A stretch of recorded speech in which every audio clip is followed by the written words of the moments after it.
thème dont je m'en vais partager avec vous porte sur le marché des titres publics de la BEAC, défis et perspectives.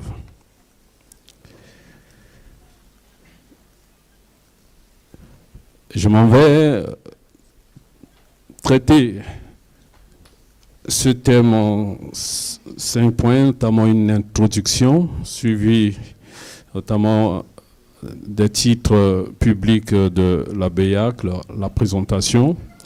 Ensuite, de répondre aussi aux questions des défis des marchés de titres publics de la BEAC.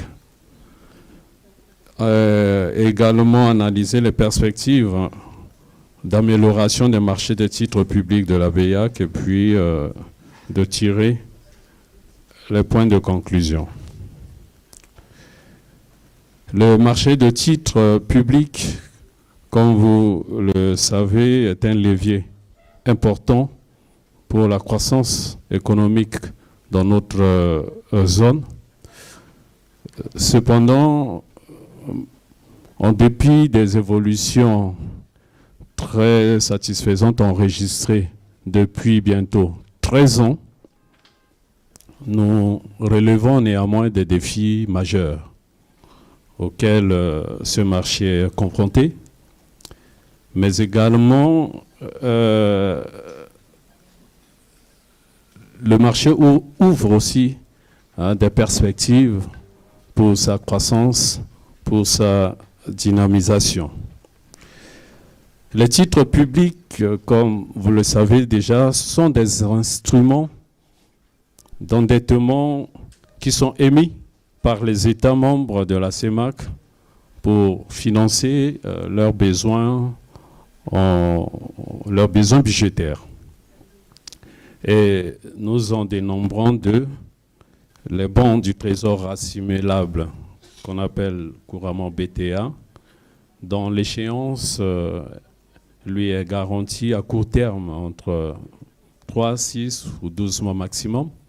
Et nous avons également le titre OTA ou obligation du trésor assimilable dont l'échéance court à moyen et long terme entre 1 année et 5 ans ou plus. Au niveau du marché des titres publics, l'émission se fait par adjudication ou syndication sous la supervision de la Banque centrale. Et je voulais relever également ici, quand on parle de marché domestique des capitaux, globalement, c'est un lieu qui pourrait être physique ou virtuel, où se rencontrent les émetteurs, et dans le contexte ici sont principalement les trésors, les investisseurs. Nous avons les spécialistes en valeur du trésor et bien d'autres institutions financières.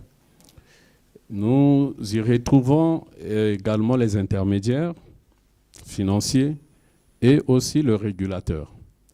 Et dans le contexte de marché des titres publics, la Banque centrale joue à la fois le rôle de superviseur, mais aussi du régulateur.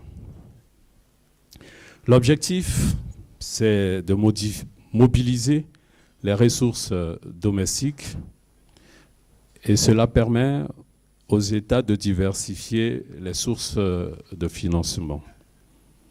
Et ce marché aujourd'hui permet de dynamiser le marché financier sous-régional.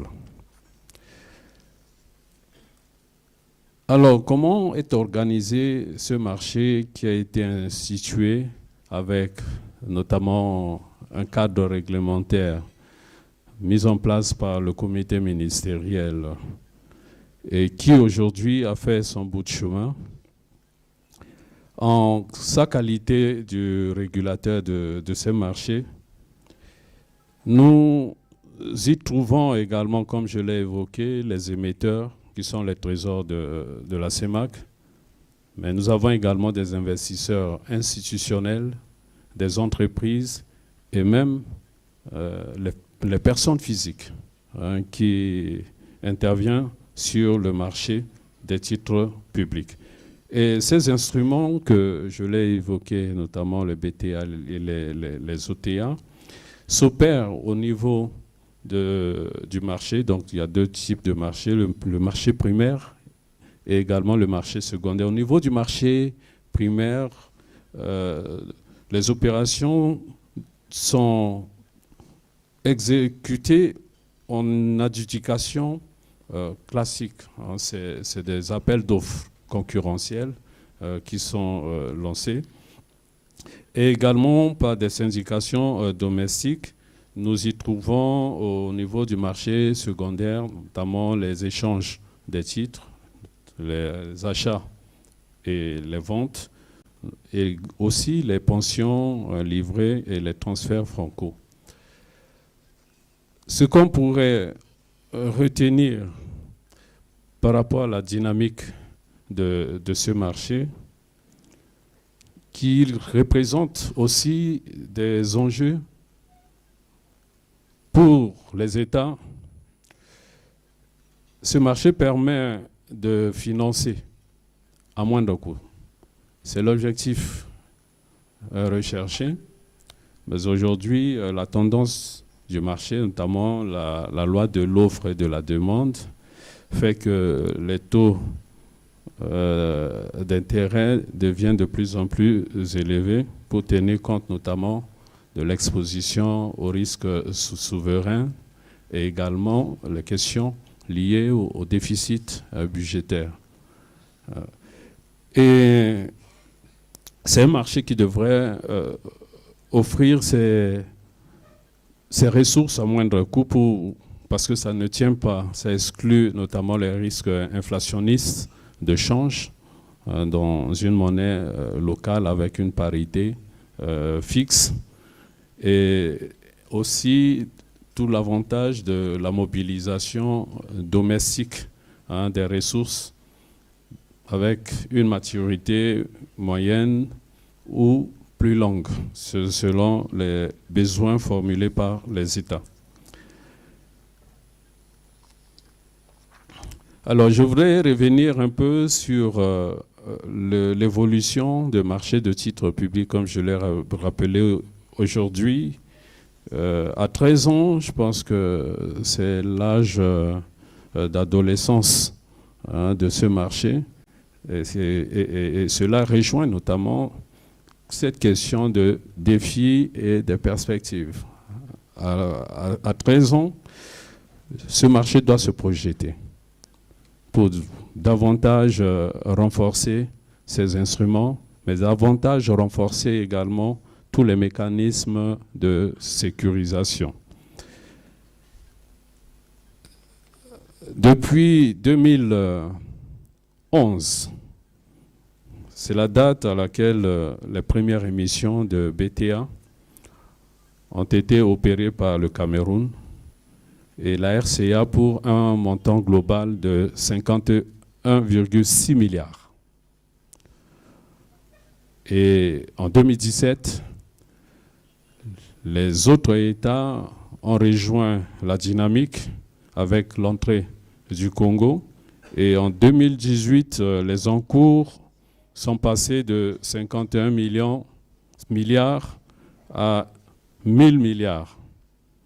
Ensuite, cette dynamique a poursuivi son chemin et la situation aujourd'hui, à fin octobre 2024, l'encours des titres ressort à 7167,7 milliards.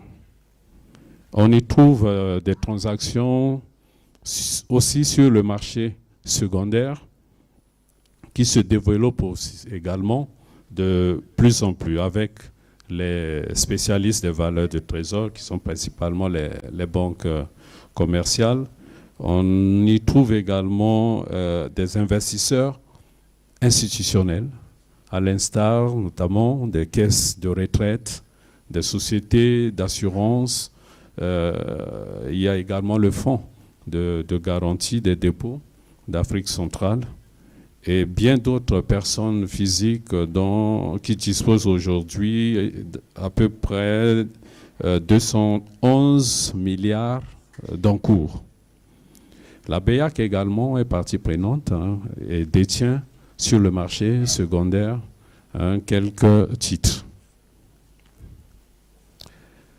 Alors, l'augmentation continue de l'encours global des valeurs du Trésor pour l'ensemble des pays traduit aujourd'hui le rôle de plus en plus important du marché domestique dans le financement de nos États. Et également, cette augmentation de l'encours, ça traduit l'amélioration continue du marché des titres dans le financement de nos États, avec notamment une évolution que nous apprécions qui, en octobre 2024, représente 10,5% du PIB. Toutefois, ces titres en circulation sont détenus par divers investisseurs installés au Cameroun. Cela représente à peu près 50,1%, au Congo 19%, au Gabon 12%, au Tchad 8%, et en Guinée équatoriale 5,9%, en RCA 1,9%. Donc l'essentiel des titres qui sont émis sont détenus dans plusieurs pays de la CEMAC par des investisseurs non résidents, ce qui traduit aujourd'hui un fort degré d'intégration régionale qui favorise notamment le développement du marché commun au niveau du marché financier. Alors, quels sont donc les défis après 13 ans, comme je dis, l'âge d'adolescence? Quels sont les défis auxquels le marché de titres publics de la BEAC, qu'on appelle aussi marché des valeurs du Trésor?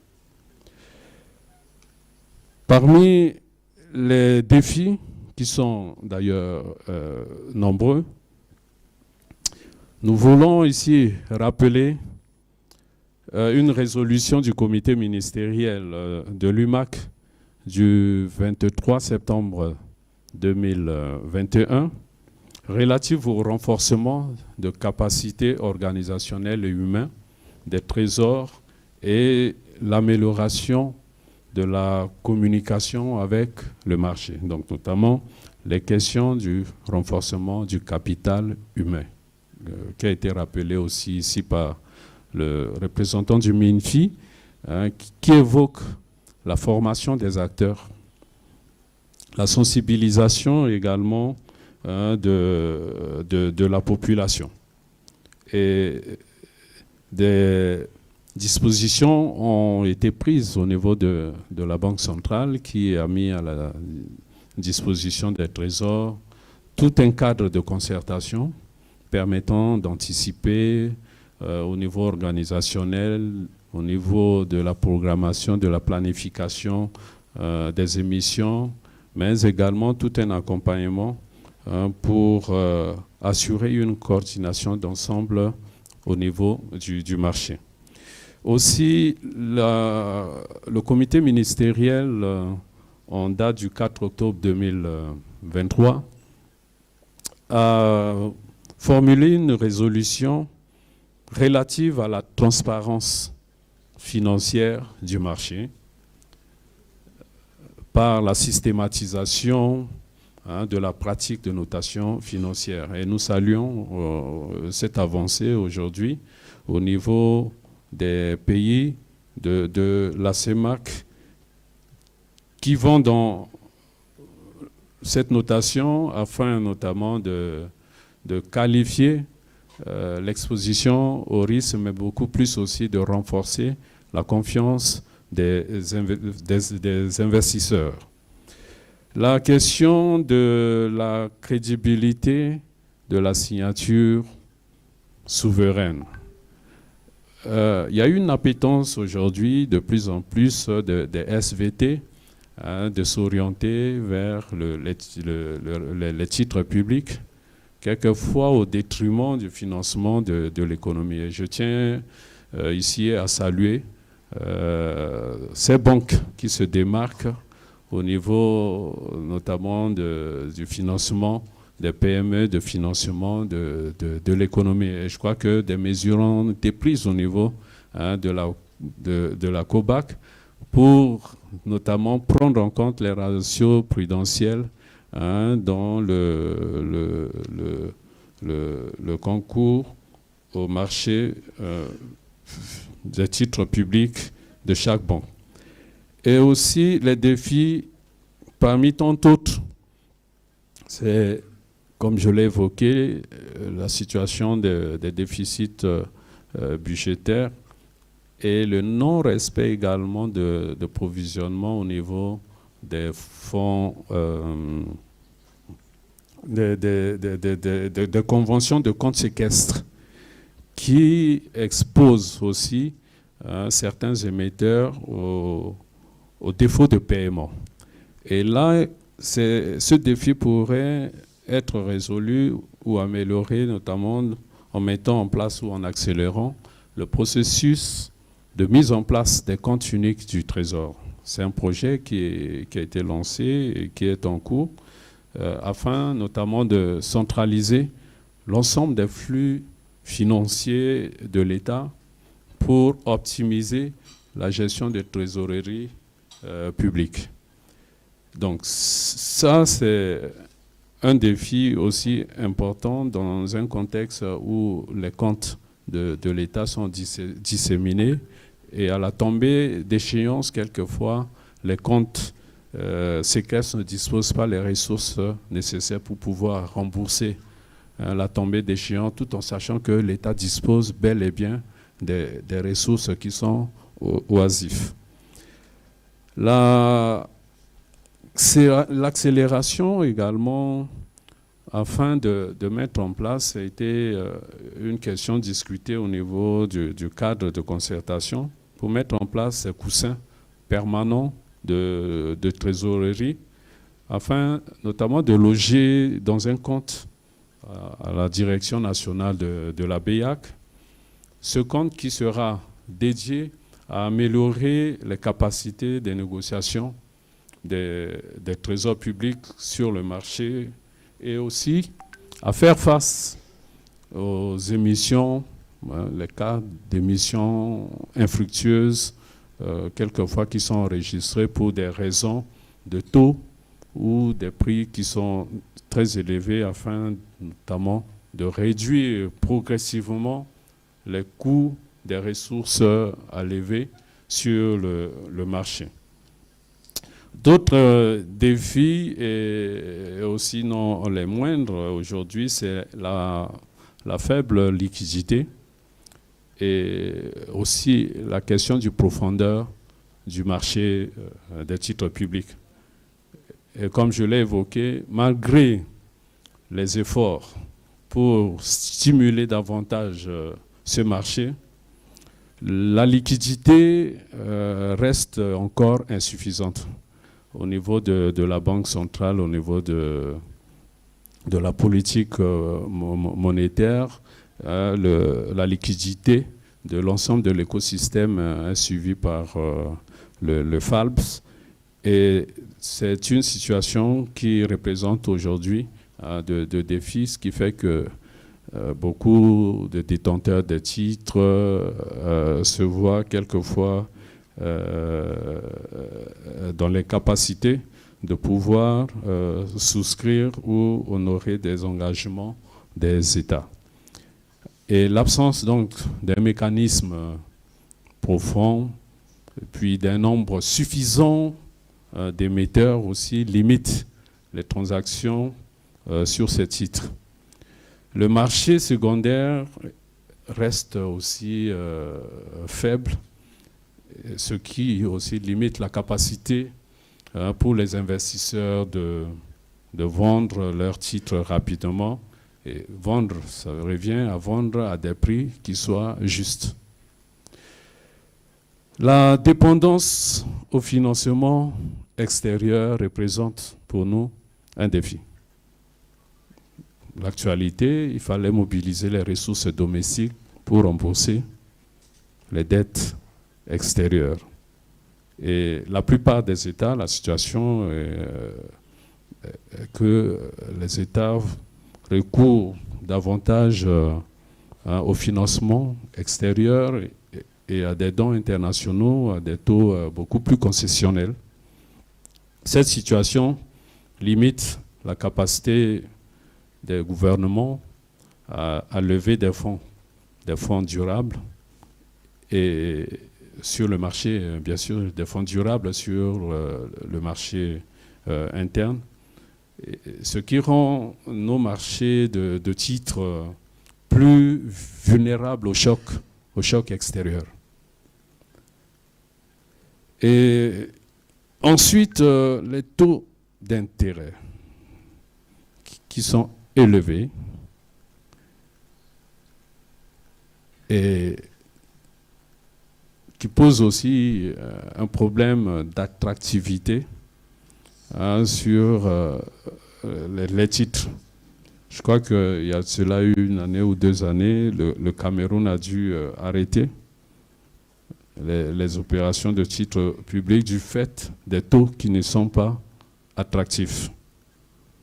Et ces taux qui sont proposés dans la région, ça reste, il faut le reconnaître, ça reste encore parfois élevé, mais insuffisant aussi pour attirer un large éventail d'investisseurs privés. Et il faut le dire que les investisseurs préfèrent placer leurs fonds dans les actifs jugés plus sûrs ou surtout plus rentables. Tels que s'il faut parler d'autres marchés, en tenant compte notamment des devises fortes et aussi les investissements à faire à l'international, ce qui n'est pas encore le cas chez nous. Et un autre défi, c'est celui d'instabilité économique et politique. Bon, je ne parle pas de politique ici.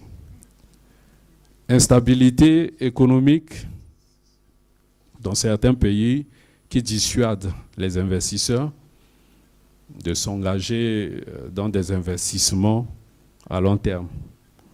C'est pour cela que, voyez-vous, qu'on est beaucoup plus sur les BTA. Et notamment aussi les incertitudes qui sont liées à la gestion des finances publiques. Lorsque les cadres macroéconomiques présentent beaucoup de défaillances, cela dissuade également les investisseurs. Et aujourd'hui, le marché est exposé aux risques souverains qui pèsent sur la confiance des investisseurs.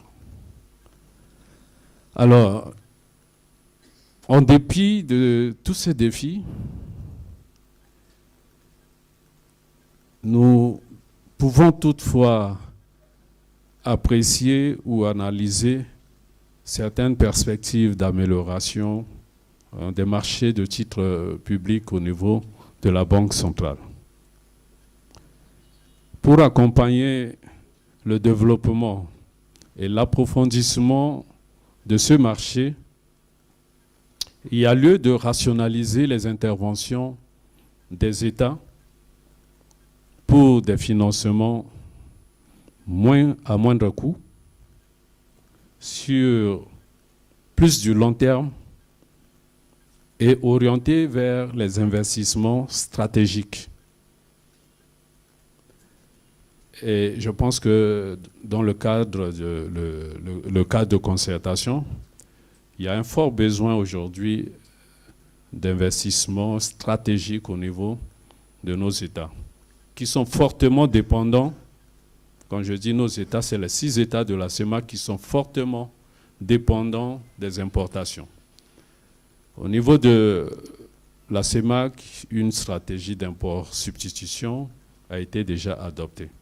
Et nous devons réfléchir pour comment faire baisser les coûts pour des investissements à long terme, financer l'industrialisation, financer la stratégie d'import-substitution.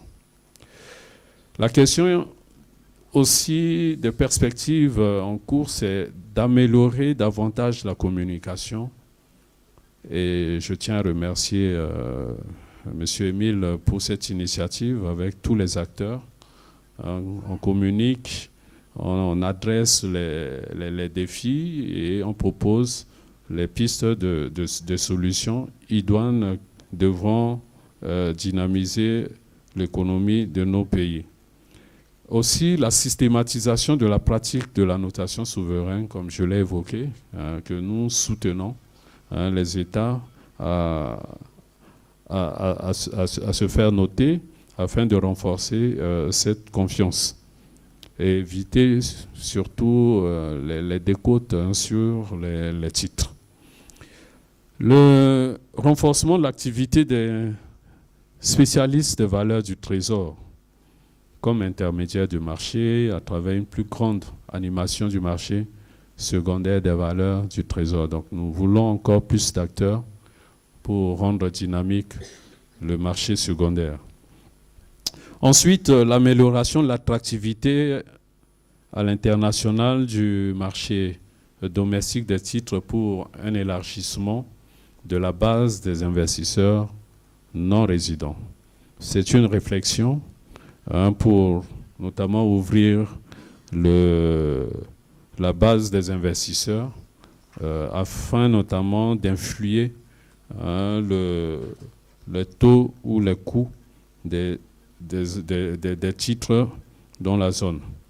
Alors, pour contenir un risque généralisé de refinancement sur le marché, comme nous connaissons aujourd'hui avec une situation de saturation, avec des revolving, avec des risques de défaut, il est important de renforcer le dispositif au niveau de la Banque centrale et également au niveau des émetteurs, des investisseurs. La gestion des risques de crédit à travers des mécanismes plus solidaires de sécurisation des échéances, notamment lorsqu'il s'agit des paiements, des coupons ou de remboursement du capital. Il y a également la question d'intégration de la problématique de gestion des risques de financement qui aujourd'hui est perçue s'accentuer à l'horizon 2024-2026 par la Banque centrale dans les travaux qui ont été élaborés pendant le projet de loi de finances à venir. Et cela est important que toute cette programmation qui doit être faite tient également compte aussi de la capacité de mobilisation des ressources au niveau des établissements publics. Cela est important dans la mesure où, comme je l'ai évoqué, les dérapages budgétaires ne rassurent pas le marché. Donc il y a des efforts à faire et plus de transparence dans les planifications. La question aussi de renforcement de l'efficacité de la gouvernance budgétaire par la modernisation de dispositifs de recouvrement, de sécurisation des recettes fiscales dans la perspective notamment de la mise en place d'un compte unique du Trésor permet de rationaliser et aussi d'améliorer la qualité et l'efficacité économique de nos dépenses. En guise de conclusion. Je voudrais dire que le marché des titres représente aujourd'hui une opportunité cruciale pour nos économies. Cependant, bien entendu, cet instrument est confronté à des défis importants que je venais de relever, en termes notamment de structure même du marché, de structure du marché avec le niveau de l'assiette globale des investisseurs et aussi de sa profondeur, mais également les défis liés aussi à la liquidité disponible dans la zone et les défis de la gouvernance. Cependant, pour redynamiser et améliorer le dispositif, une action concertée est nécessaire pour relever les défis, afin notamment de tirer parti des perspectives que nous avons évoquées qui sont prometteuses.